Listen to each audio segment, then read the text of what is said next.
Today we'll discuss about the topic from history, that is socialism in Europe and Russian Revolution. As we have discussed about the first part in history, the French Revolution, this is the second topic of the history that will discuss about the change after the French Revolution.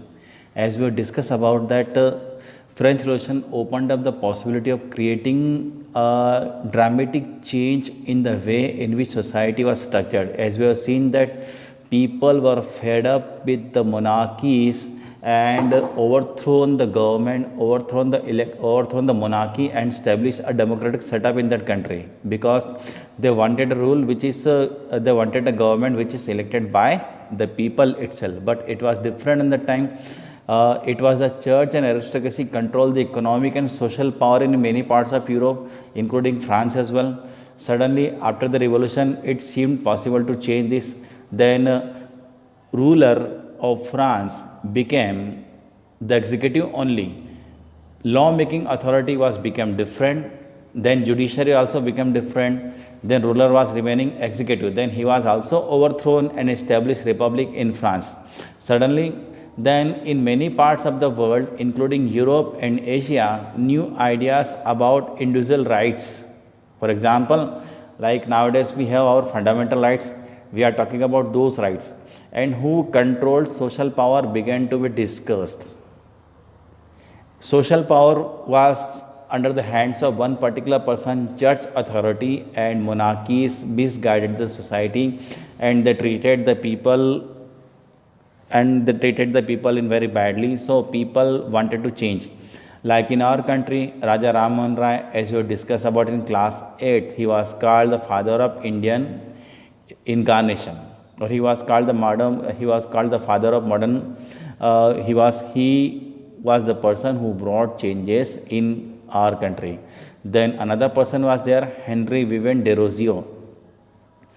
Henry Viven Desrosiers' young Bengal movement, he encouraged people to talk differently. They were greatly inspired by the French Revolution, and many there debated the ideas of post-revolutionary Europe.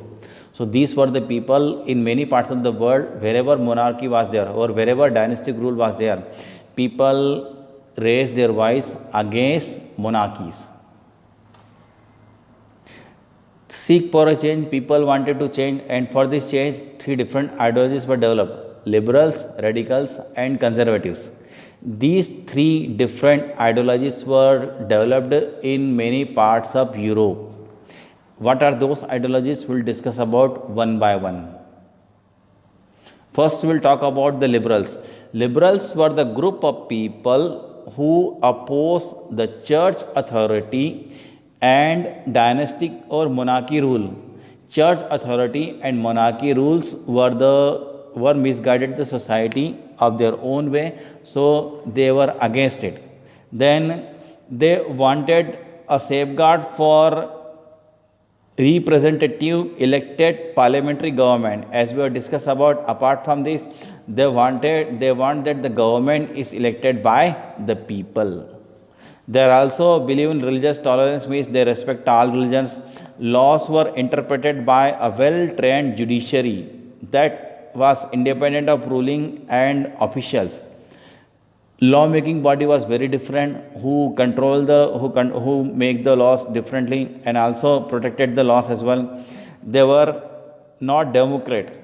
It seems to be democratic setup, but they were not democrat. In many ways, why they were not democrat? Because they didn't believe in universal adult franchise.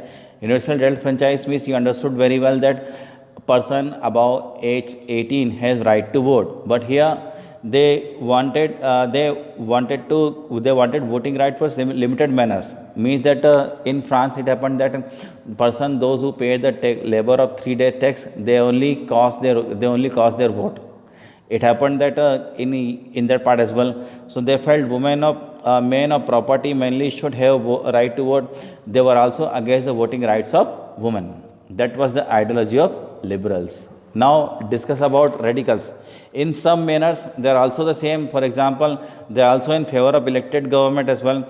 They wanted a nation which government was based on majority of country's population. Means that they wanted elected government as well. And also they believe in religious tolerance as well. Unlike liberals, they also oppose the privileges of great land owners and wealthy factory owners that was developed on the time in European parts.